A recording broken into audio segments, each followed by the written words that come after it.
inicio voy a...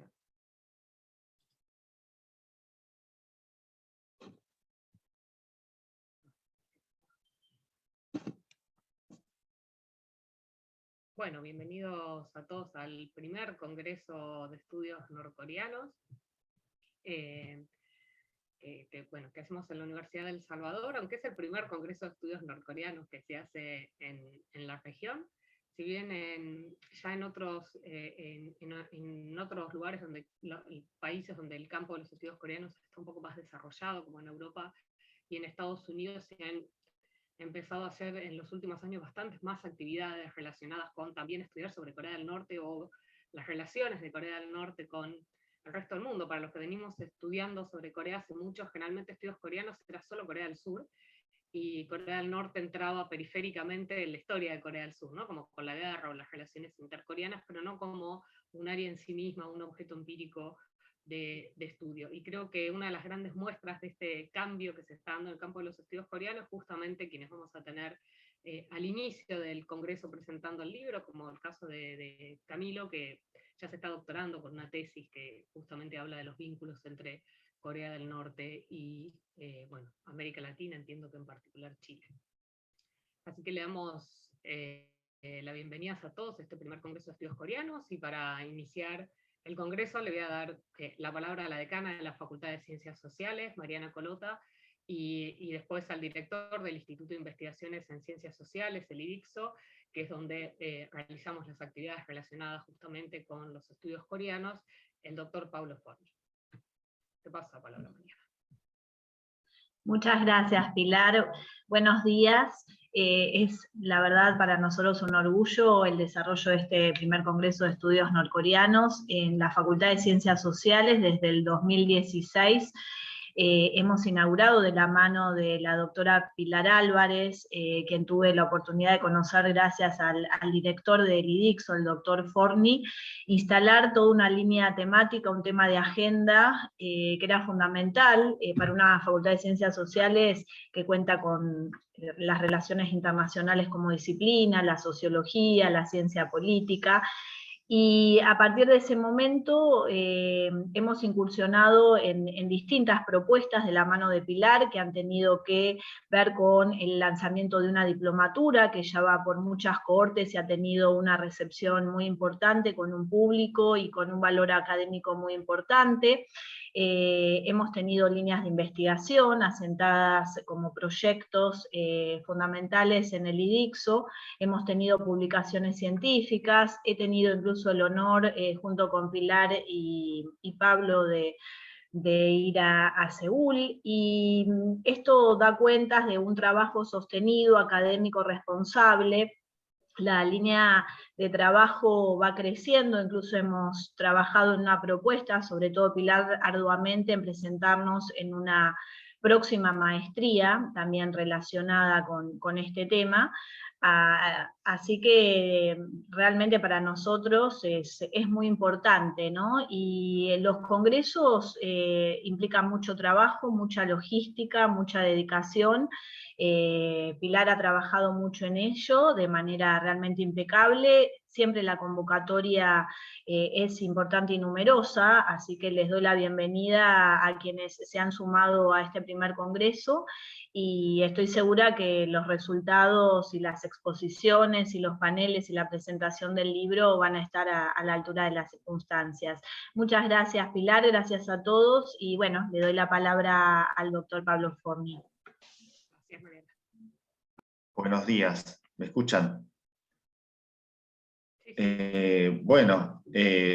No hay mucho que agregar a lo que dijo la decana recién, y algo de lo que había comentado la profesora Pilar antes. Solo agregaría que en los últimos años estoy muy satisfecho de que hayamos podido llevar adelante en el Instituto de Investigaciones de la Facultad de Ciencias Sociales, que además es una unidad asociada al CONICET de Argentina,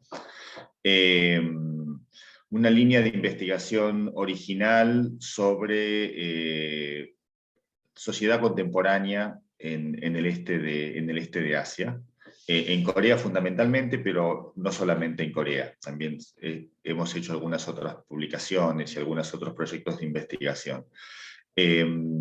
Solo agregaría a lo que plantearon, a lo que planteó la profesora Pilar Álvarez y la decana Mariana Colota, es que, bueno, esto en realidad viene de mucho antes, viene de los jesuitas que están en los orígenes de nuestra universidad en general, y en particular del padre Quiles, que fue el pionero de los estudios de Asia en esta parte del mundo, en la Argentina fundamentalmente, y también uno de los pioneros en la región, y dar continuidad y que haya nuevos frutos, investigaciones originales, ponencias, presentaciones de libros, es algo que estamos muy contentos fundamentalmente de poder hacer. Y bueno, por último, como decía recién la decana, felicitar a la profesora Pilar Álvarez porque ella es la que realmente impulsa todo esto, ¿no?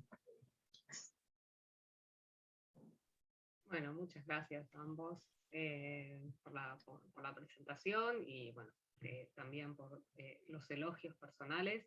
Y bueno, vamos a dar comienzo a este congreso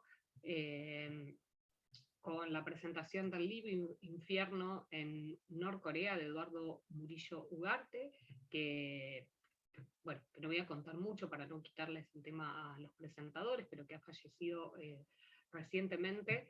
Y la presentación del libro va a estar a cargo de Camilo Aguirre Storrini, que, bueno, que de hecho hizo su maestría en estudios internacionales trabajando sobre temas de Corea en la Universidad Nacional de Seúl. Doy fe que habla muy bien el coreano y en la actualidad se está doctorando en la Universidad de Sussex en estudios internacionales y, como les decía informalmente al comienzo del Congreso, trabajando justamente las relaciones, los vínculos entre Corea del Norte y América Latina, lo cual es también muy novedoso para el campo de estudios coreanos en la región. Así que le voy a ceder la palabra a Camilo para la presentación del libro, que luego vamos a tener comentando y haciendo, bueno, algunas aclaraciones sobre la reciente reedición, en realidad, de este libro a la editorial que publica, y a Fernando Murillo, que es el hijo de Eduardo Murillo Ugarte, y bueno, que tenemos la suerte de que que he podido participar de este primer congreso de estudios coreanos. Así que bueno, muchas gracias tanto a Camilo como a Asiática Ediciones y a Fernando Murillo por estar acá, y le cedo primero la palabra a Camilo. Muy buenos días a todos, ¿se escucha bien? Perfecto, Sí, se escucha. muchísimas perfecto. Gracias. Bueno, reiterar buenos días a todos, buenas tardes si como yo se están conectando desde otras partes del mundo. Primero que todo, darle gracias a la doctora María del Pilar Álvarez por esta invitación, y también, ¿por qué no?, a la Universidad de El Salvador por la organización de este evento. Como se ha mencionado, el objetivo principal de esta sesión es presentar el libro Infierno en Norcorea, que fue editado el año pasado por Asiática Ediciones. Y como cuento con el apoyo, ¿cierto?, de Fernando y de Carlos, que son quienes de mejor manera pueden presentar el libro, yo me voy a enfocar un poco en el contexto en el que nació esta iniciativa, y después me voy a salir un poco del libreto, pero se me ocurrió hablar un poco sobre lo que son los estudios coreanos y lo que son los estudios norcoreanos, cuáles son las perspectivas, ¿cierto? Entonces, mencionar brevemente Eduardo Murillo Ugarte, un chileno que fue becado por el gobierno de la República Popular Democrática de Corea. Él estudió durante la década de los 60, la segunda mitad en Pyongyang, ¿cierto? Y durante su estadía en Corea del Norte, él fue tratado como un invitado de honor. Él recibió muchos privilegios que nunca pidió, y sin embargo el texto se llama Infierno en Norcorea. Entonces eso, de alguna forma, ya el texto anticipa que en algún momento de su estadía en Corea del Norte algo va a salir mal, y bueno, No quiero adelantar mucho porque quiero que lo lean, después allí Carlos le va a poder explicar las formas de adquirir el libro. Yo, como les digo, les voy a comentar un poco de por qué reeditar el libro. Entonces yo conocí a Eduardo, me voy a referir así a él, en un encuentro en un evento organizado por la República de Corea, Corea del Sur, ¿cierto?, en Santiago. Y una persona que no recuerdo ahora quién fue, me lo presentó y me dijo, mira Camilo, tienes que conocer, este es otro chileno que también estudió en Corea. Y bueno, yo venía recién llegando de Seúl, ya había terminado mi maestría, y cuando empiezo a hablar con Eduardo, él me cuenta que no, que estudió en Corea del Norte, y yo no lo podía creer. Y hablando con él, me di cuenta, bueno, me sentí reflejado de alguna forma, fue muy extraño, porque a pesar de la diferencia generacional y el hecho de que yo estudié en Corea del Sur, él en Corea del Norte, sí habíamos experimentado este shock cultural de formas similares. Ambos estábamos muy contentos de nuestra experiencia. Es increíble que Eduardo tuviera muy lindas memorias de su paso por Corea del Norte, a pesar de lo que después le tocó sufrir, ¿cierto? Entonces allí se generó este vínculo. Él después me invitó a su casa, estuve con él, me comentó sobre su libro. Lamentablemente él no tenía un ejemplar a la mano, me dijo, yo ya no tengo ejemplares del libro. Y bueno, comentarles por qué Eduardo decidió imprimir este libro, ¿cierto? Lo publicó en 1980 en formato de autopublicación, y esto lo hizo porque se enteró que un colega suyo que también la pasó muy mal en Corea del Norte, el venezolano Ali Lameda, había publicado con el apoyo de Amnistía Internacional un reporte sobre su experiencia como prisionero de conciencia en Corea del Norte. Entonces, la idea de Eduardo era de alguna forma apoyar esta iniciativa de Amnistía Internacional y darle más sustento a lo que estaba, digamos, proponiendo Ali Lameda. Lamentablemente, como él tiene que autopublicar este libro, él se vio enfrentado a esta terrible, digamos, problemática de, bueno, imprimo más volúmenes o imprimo un libro más grande. Y él optó por imprimir más ejemplares, por lo cual el libro en realidad es un librito muy pequeño. Él lamentablemente no conservó un respaldo de sus notas y muchas de las cosas se perdieron para siempre con su memoria, digamos. Y bueno, saltamos en el tiempo al año 2016, yo ya, bueno, estoy en Chile, y el gobierno de Corea del Sur se aproxima a Eduardo y le dice que, bueno, si quiere ser parte de una iniciativa nueva, tenía un nombre muy largo, era algo así como Asociación de Investigadores de Asuntos de la Península y no sé qué, y bla, bla, bla, y que si él quería ser presidente, a lo cual él inmediatamente dijo que sí, y me contactó, me dijo si yo me quería incorporar a esta iniciativa, y bueno, empezamos a trabajar. Y uno de los principales, digamos, ganchos de este grupo era la publicación o la reimpresión, digamos, del libro Infierno en Norcorea y su traducción al inglés. Bueno, pasaron un par de años y yo, haciendo una clase, quise sugerir este texto como una lectura recomendada. Y cuando hice clic en el link me llevó a un sitio que ya no existía. Habían dado de baja el sitio. Entonces yo consulté en la embajada qué había ocurrido, y me comentan que toda esta iniciativa de denunciar las violaciones de derechos humanos por parte de Corea del Norte fue una iniciativa que la lideró el gobierno conservador de Park Geun-hye.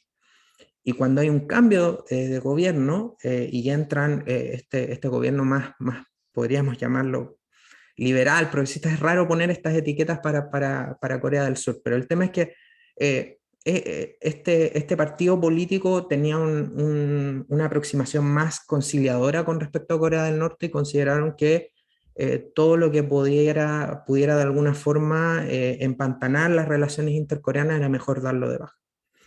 Y yo le comenté esta situación a Eduardo. Él me dijo, mira, si mi libro, y me lo dijo, lo recuerdo textual, si mi libro es un obstáculo a la reunificación, yo prefiero que lo den de baja.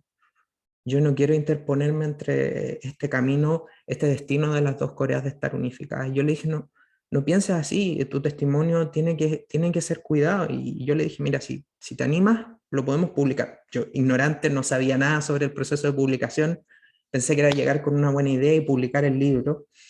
Y bueno, lo intenté. La verdad que muchas editoriales, hay pocas editoriales en Chile, yo creo, comparado con otros países de Latinoamérica, y poco interés por Asia en general. Así que me topé con muchos no, al punto que consideré autopublicarlo, ya estaba juntando dinero para hacerlo. Cuando me encuentro con Asiática Ediciones, bueno, Carlos puede comentar un poco más de esto, pero finalmente ellos apoyaron. En ese momento Eduardo estaba grave de salud, entonces decidimos apurar el proceso de edición del libro para que él pudiese tener una copia en su mano. Y lamentablemente, bueno, les pido disculpas, esto todavía me afecta un poco, pero no vivió para tener la copia del libro en sus manos, pero siento que como amigo le cumplí la promesa de que el libro fuera reeditado. Y quiero dejar hasta aquí la presentación del libro porque de nuevo Fernando, Carlos van a poder presentarlo de mejor manera. Y quiero hablar un poco sobre lo que nos convoca, ¿cierto? ¿Qué significa este congreso, primer congreso de estudios norcoreanos? Empezar para llegar a los estudios norcoreanos, bueno, ¿qué son los estudios coreanos? Los estudios coreanos nacen en el norte global y nacen de una tradición que inicia con el Imperio Británico, ¿cierto? Con esta necesidad de crear personal especializado en idiomas y culturas para la mejor administración de los territorios del imperio. Y durante la segunda mitad del siglo XX, cuando inicia la Guerra Fría, bueno, también Estados Unidos tiene esta estrategia de hegemonía global, ¿cierto? Y también necesita formar personal capacitado que pueda informar o actuar como consultores, ¿cierto?, en la elaboración de la política exterior. Entonces, para nosotros los latinoamericanos, los estudios de área no son algo muy extraño, no tienen mucho sentido porque la Argentina y Chile nunca han tenido que plantearse administrar territorios coloniales, ¿cierto?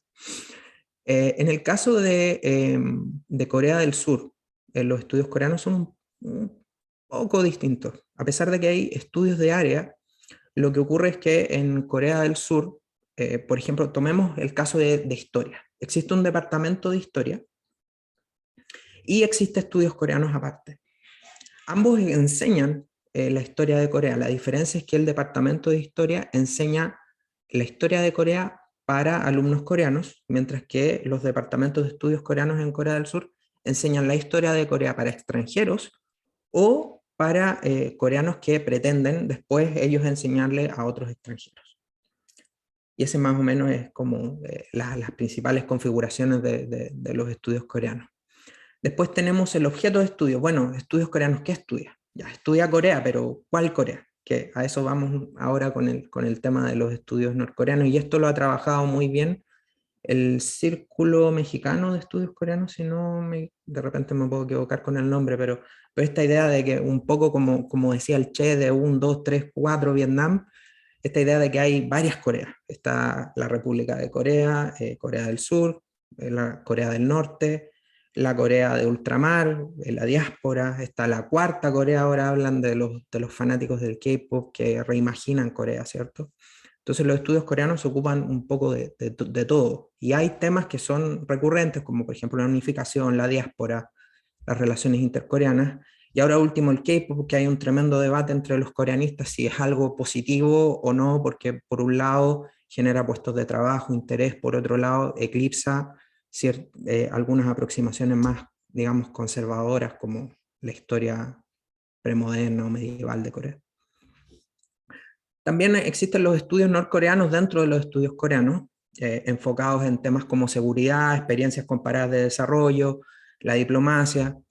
Y aquí, por lo general, siempre se presta para comparaciones en las que Corea del Norte siempre va a terminar mal. O sea, hablamos de seguridad, es un peligro. Hablamos de experiencias comparadas de desarrollo, es un fracaso. hablamos de diplomacia, bueno, ¿cómo contenemos a Corea del Norte? Aquí tienen estos lugares comunes, como por ejemplo el alcance de los misiles o esta foto donde Corea del Norte aparece oscura, y que en realidad, por ejemplo, el caso de los misiles, a nadie le importó antes de la invasión rusa a Ucrania cuántas ojivas tenía Putin a su disposición, ¿cierto? O el hecho de que Corea del Sur hace poco probó un misil y explotó antes de ser disparado, ¿cierto? Me olvidé, tenía ahí una mención especial para algunos expertos en todo, y yo no quiero mencionar nombres, cada uno en su país podrá pensar en algún individuo, pero son estas personas que aparecen en los noticieros, ¿cierto? Y son expertos en Corea del Norte y después saltan y son expertos en Ucrania, después saltan y son expertos en Centroamérica, no sé, y que también forman parte como de esta dinámica, se informan a través de estas perspectivas. Y por último tenemos los estudios norcoreanos, que es lo que nos convoca a decir, bueno, Corea del Norte es un campo en sí mismo y requiere cierta expertise. Y este primer congreso viene, el timing es perfecto, viene en un muy buen momento porque hace poco hubo una reunión de norcoreanistas en Viena, esto dirigido por Rudiger bueno, y un grupo, ¿cierto?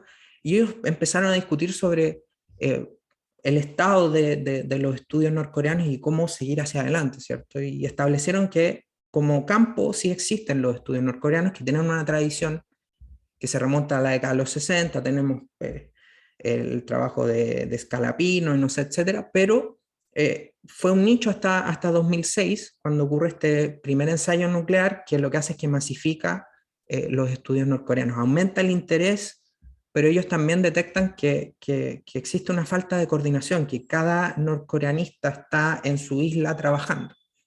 Y con respecto al futuro de los estudios norcoreanos, ellos destacan como algo propio de los estudios norcoreanos, que es la necesidad de interactuar con los medios, que es algo que, por ejemplo, María del Pilar o por ejemplo, Juan Felipe hacen muy bien, tienen un muy buen manejo de eso, pero lamentablemente no todos los investigadores en estudios coreanos tienen eso incorporado como una segunda naturaleza, ¿cierto? Entonces, se reconoce que es algo que se debe trabajar, y también, bueno, está el tema de trabajar con fuentes norcoreanas y manejar el idioma.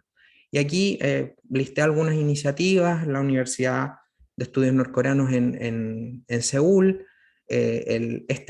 este seminario que les mencioné, dirigido por Rudiger, terminó con una iniciativa que se llama el Centro Europeo de Estudios Norcoreanos, que tiene su base en Viena, ¿cierto? Y bueno, y ahora lo que nos convoca, que es el primer Congreso de Estudios Norcoreanos. Y para terminar, quería comentarles un poco mi experiencia y cómo se fue definiendo esta trayectoria. Yo empecé como licenciado en Historia, hice mi tesis sobre estudios migratorios, me enfoqué en la comunidad católica coreana en Chile.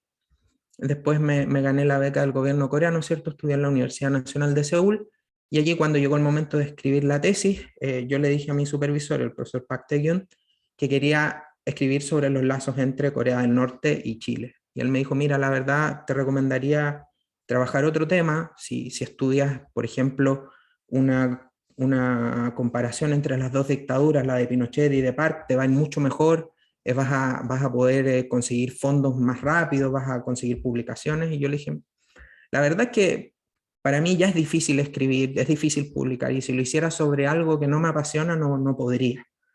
Y bueno, eventualmente él me dio luz verde, pude seguir adelante con el proyecto y me fue muy bien. De hecho, fue premiada como la mejor tesis de mi generación. Volví a Chile, no conseguí trabajo en la academia, estuve trabajando durante 4 años en una empresa coreana como traductor y asistente de los gerentes. Y bueno, ahora estoy trabajando en el doctorado, como ya comentó María del Pilar, estoy trabajando las relaciones entre Corea del Norte y los países de América Latina. Y por último, quería mencionar el tema de cómo involucrarse y participar de seminarios. A mí me ha pasado muchas veces que por presentar temas sobre Corea del Norte en algunos seminarios que son auspiciados por la Embajada de Corea del Sur, me han dicho que no, que cambie el tema. Entonces, es importante instancias como estas para poder mostrar nuestro trabajo como especialistas en Corea del Norte, y que también los investigadores jóvenes que tengan propuestas no tengan miedo, porque muchas veces esos no son un reflejo de una política del gobierno surcoreano. De hecho, este evento cuenta con el apoyo de de la Academia de Estudios Coreanos. Entonces, a veces no es que el gobierno de Corea cierre las puertas, sino que es un tema netamente de ese diplomático, de ese agregado cultural en específico. Y bueno, y me pasé un poco de mi tiempo, pero cedo la palabra, no sé si va a ir Fernando o Carlos primero. Voy a Muchas tener la gracias, presentación. Camilo. Muchas gracias por la presentación y solo un comentario final que me pareció interesante con estos avatares para poder él desarrollarse ahí en los estudios norcoreanos, que por suerte, gracias a algunos como cambios que se han vivido también en Corea, en cómo manejan los programas de financiamiento y promoción, teníamos toda una tradición en América Latina, tras que, como dice Camilo, no se estudian en sí mismos los estudios de área, muy ligada a las embajadas. Y eso también influía porque también las fuentes de financiamiento de Corea venían a través de las embajadas coreanas, serían los distintos países, y por suerte eso es por suerte no por desmerecer la labor diplomática, pero bueno, ustedes saben que los diplomáticos tienen algunas obligaciones y cuestiones políticas que cuidar, que la academia no, y bueno, y por suerte Corea ha trabajado justamente en ese paso, ¿no? En darle pie a que los programas, ya sean de becas, de financiamiento, como decía, de la misma academia, trabajen desde la academia, ¿no? Que es lo que corresponde, y creo que eso ha enriquecido mucho más el campo aquí de estudios coreanos en América Latina. Bueno, no sé si continúa Ediciones Asiáticas o Fernando. Voy yo. ¿Sí? Voy a presentar. Tengo la opción para presentar, así que voy a ver si es que se puede Sí, hacer el chat. Espérame.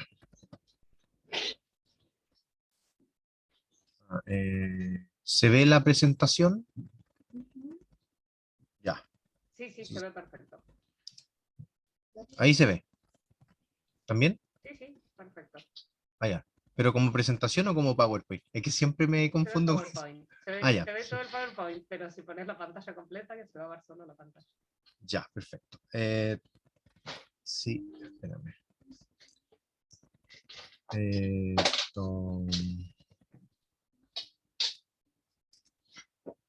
Ahí presento. Voy a presentar aquí. Ya.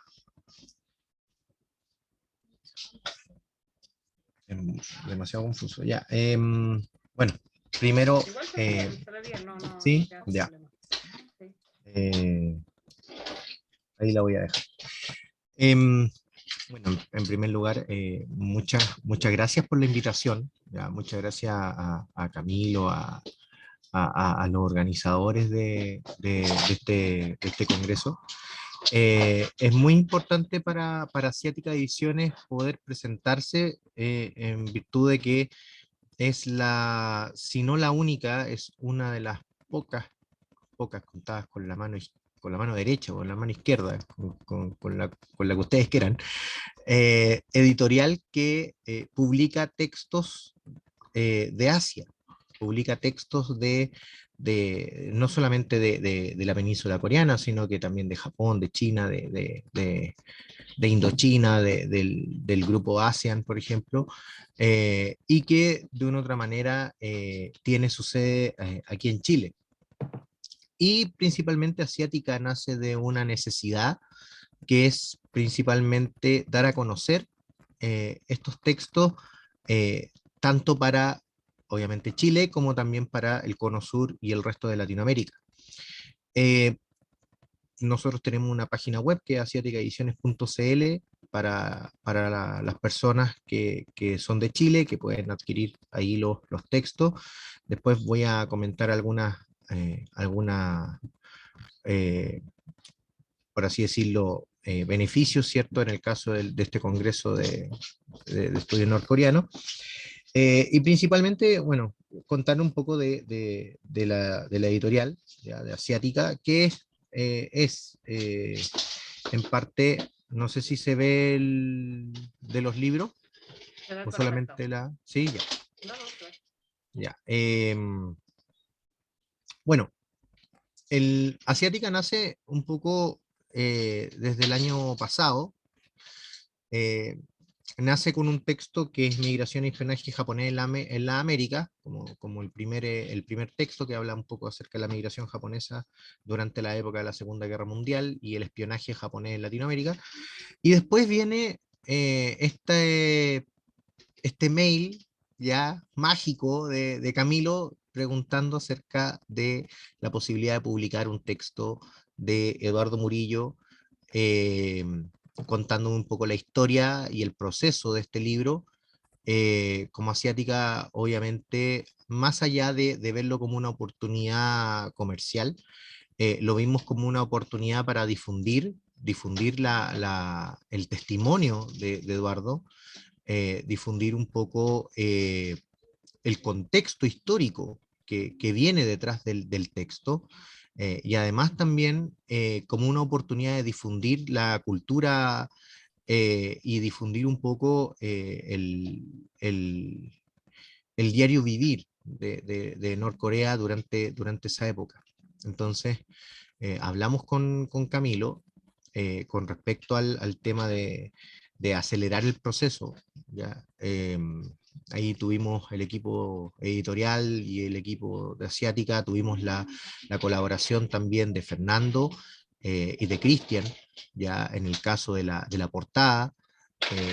Maravilloso trabajo de Cristian, que enfoca muy bien lo que es infierno en Norcorea, que generalmente la palabra infierno significa fuego, significa a Hades, ¿cierto? Dentro de su espacio, pero el infierno en Norcorea es distinto, es blanco, es de hielo, es de nieve, es de persona abrigada en la soledad, es de un campo de concentración. Ese es el infierno en Norcorea de una otra manera que quiere especificar un poco la portada. Y es maravilloso el trabajo de Cristian en ese sentido. Y nosotros, bueno, hicimos todo el esfuerzo posible para poder sacar el libro con todos los trámites que eso conlleva. Lamentablemente, Eduardo no pudo ver la obra terminada, pero sí lo vieron sus hijos y obviamente lo vieron sus hijos. Y este método, ¿cierto?, de difusión a través de la página web y a través también del Instagram. ¿Se ve, cierto? ¿Sí? ¿Sí? ¿Se escucha? ¿Sí? Ah, ya. Sí, se escucha perfecto. Ya, entonces, bueno, y a medida que avanzaba el tiempo, ¿cierto? Infierno en Norcorea fue penetrando, ¿cierto?, al gusto de los lectores de la editorial. Es un libro que ha estado muy presente en las ferias de libros en Chile, así también como en la presencia en las redes sociales. Y en ese sentido, para nosotros es un orgullo tener el texto bajo nuestra edición. Yo agradezco profundamente a Camilo, a Fernando, ¿cierto?, a Cristian, por hacernos parte de la historia, hacernos parte de este infierno en Norcorea, que de una otra manera refleja un poco la historia, ¿cierto?, de los años 60. El texto en sí, el texto en sí tiene, bueno, aparte de la fotografía, ¿cierto?, de Fernando, o sea, de Eduardo, y algunos elementos de la historia con respecto a lo que es la historia republicana en Chile, y obviamente los diálogos y los interrogatorios que tuvo Eduardo. También se acerca un poco a la línea de tiempo y al anexo que tiene sobre Ali Lamea. Bueno, el texto tiene cerca de 100 personas y pues estoy muy contenta de estar aquí con ustedes.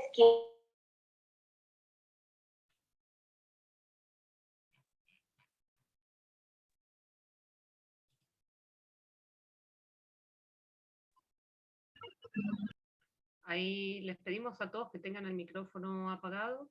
Ahí. Pero es que no me parece. Ahora sí. Por favor, les pido que tengan el micrófono apagado. Ahora sí.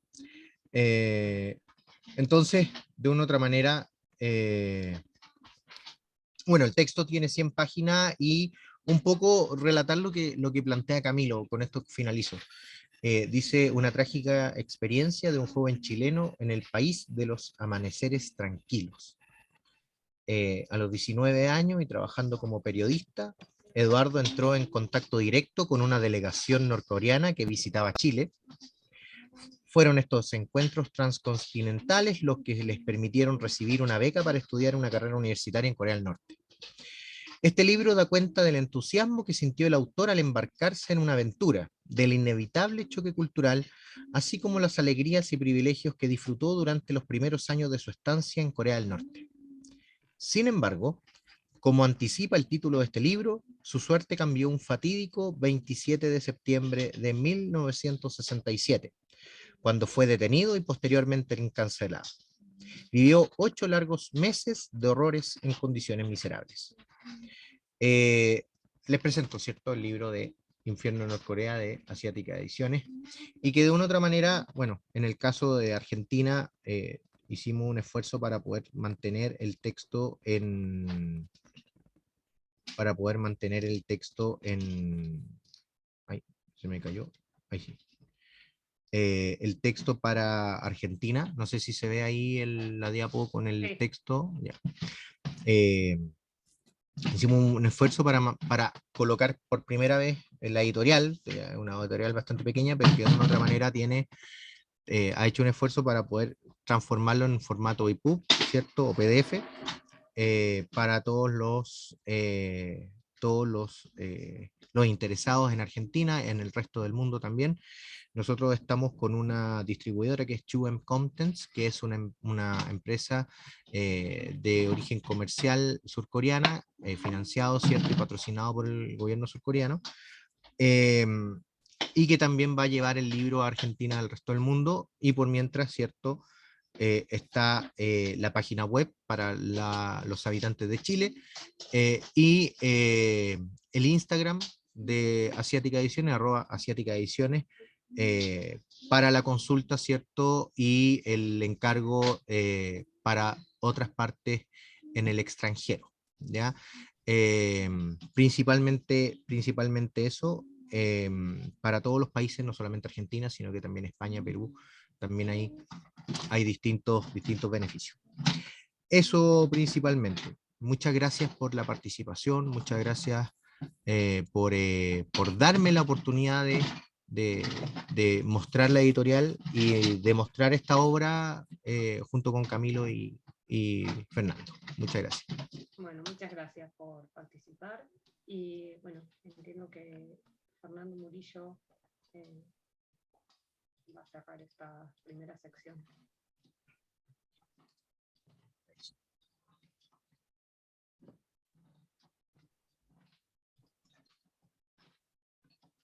Espera, Fernando, que no se te escucha. Ahí está. Ahora sí. Muy bien. Muy buenos días a todos. Soy el doctor Fernando Un Murillo. poquito bajo, me parece. ¿Sí? ¿Y por ahí? Esto un ¿Mejor? poquito. ¿Sí? Sí. Mejor. Bueno, muy buenos días a todos.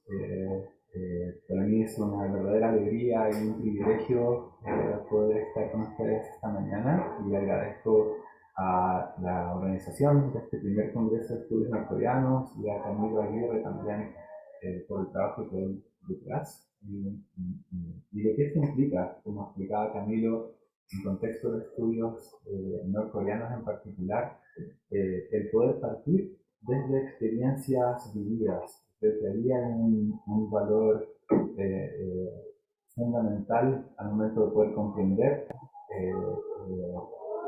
una serie de otras aproximaciones académicas al estudio de Asia y lo que implica. Quiero partir, solo voy a ser muy breve para referirme en mi calidad de hijo de Eduardo y lo que ha significado eso también en términos familiares, ¿no?, en la reedición del libro y el valor que vemos en ello. Quiero retomar las palabras de Camilo cuando él dice que se sintió reflejado en las experiencias, ¿no?, a pesar de esta diferencia generacional, ¿no? Estamos hablando de muchas décadas de diferencia, pero hay una suerte de autorreflejo allí.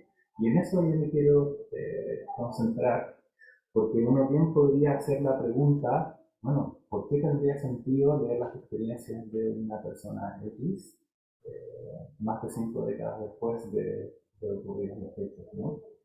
Es una pregunta muy válida.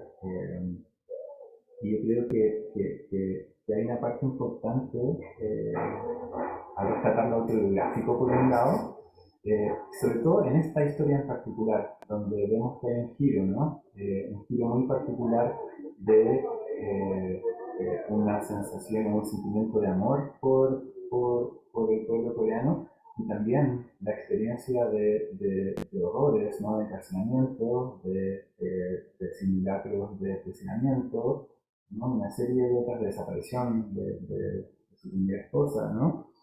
Y eso contrastado entonces con un buen recuerdo, ¿no? Con esto que se cambió también de lindas memorias, ¿no? A pesar del sufrimiento. Y eso para mí, no solo de la perspectiva psicoanalítica de la que trabajo, sino como ser humano, es algo que me llama mucho la atención. ¿Qué puede significar esto? Y para mí, uno de los valores que tiene la historia autobiográfica que contiene este libro tiene que ver con la posibilidad de reconstrucción subjetiva.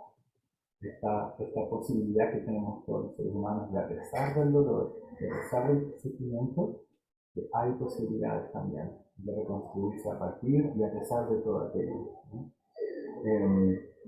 Entonces este giro biográfico creo yo que el libro de alguna manera refleja muy bien. Es una suerte de dos partes. Por una parte hace una denuncia, y eso es muy patente, hace una denuncia de los horrores que llevan los regímenes totalitarios. Pero no se queda allí, sino que también es un espacio de enunciación, ¿no? De espacio de posibilidad de retornar a una vida, por ser capaz, como le llamo yo, de reconstruirse también, ¿no?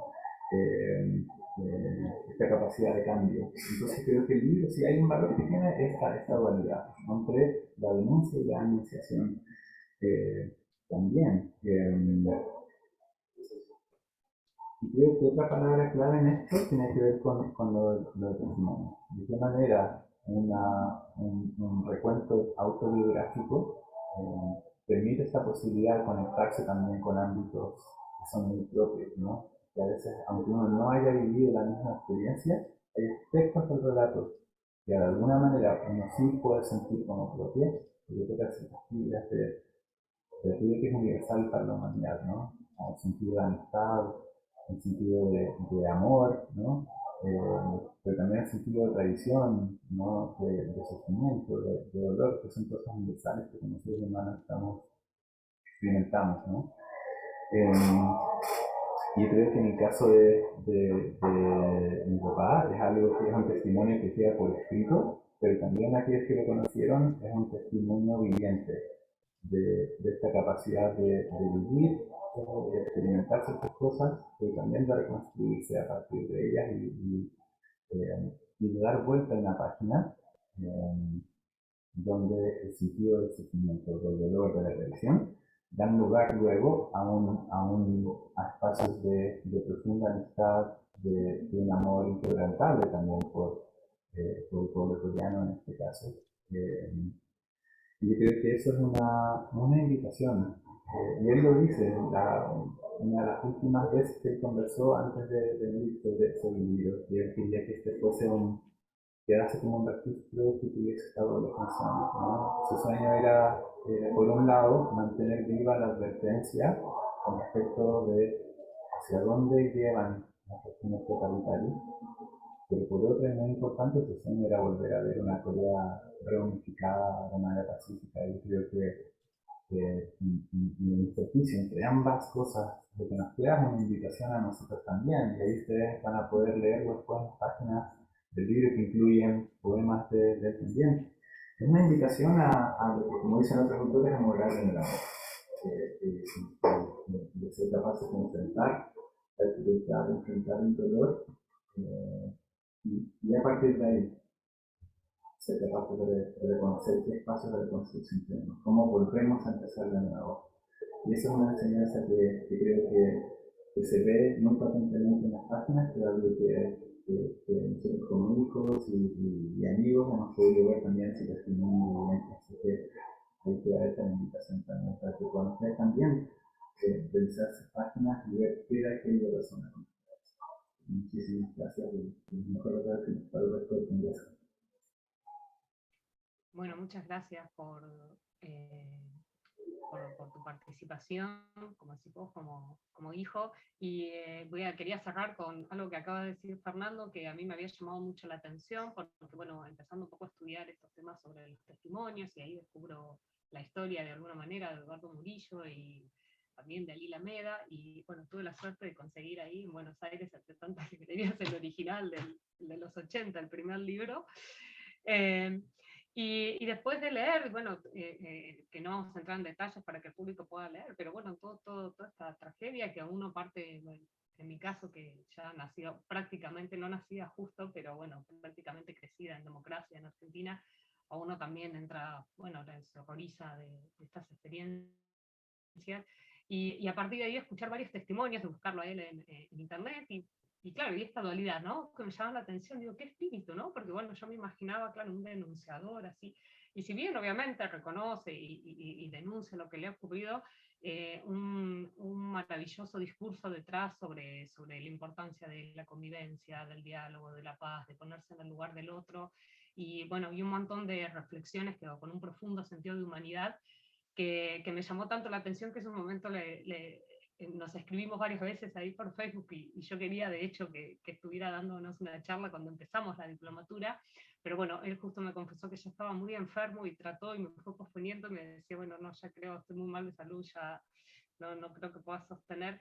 Pero una de las cosas más maravillosas es esta dualidad, ¿no? Que es frente a esta experiencia, qué maravilloso que uno pueda construir esta idea no solo de unificación entre las Coreas, ¿no? Sino trascender también la idea de la unificación de las Coreas, y frente a ese trauma, esa tragedia, un profundo discurso sobre la convivencia pacífica y el amor en el sentido más profundo de la idea de comunidad. Así que en eso siempre me pareció muy, muy maravilloso, tanto su experiencia testimonial.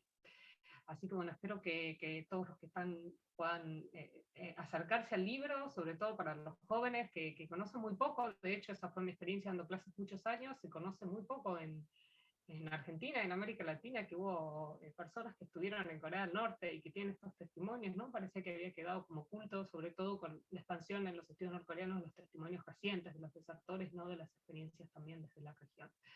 Así que creo que es un gran aporte al campo de estudio, y en el caso del libro, mucho más allá, ¿no? Porque tiene reflexiones muy humanitarias que creo que nos hacen pensar en un montón de otras situaciones. Así que muchas gracias a Camilo, gracias a Fernando, y muchas gracias a Ediciones Asiáticas, que ahí también podrán ver otros trabajos que se vienen haciendo con Asia, que también es muy interesante para todos los que están aquí. Y en el marco del Congreso vamos a hacer un pequeño corte, son 11 menos 10, y nos vamos a volver pueden quedarse conectados, simplemente vamos a poner una pausa hasta 11:15, que ahí vamos a empezar con la mesa que sigue. Así que muchas gracias a todos por la participación.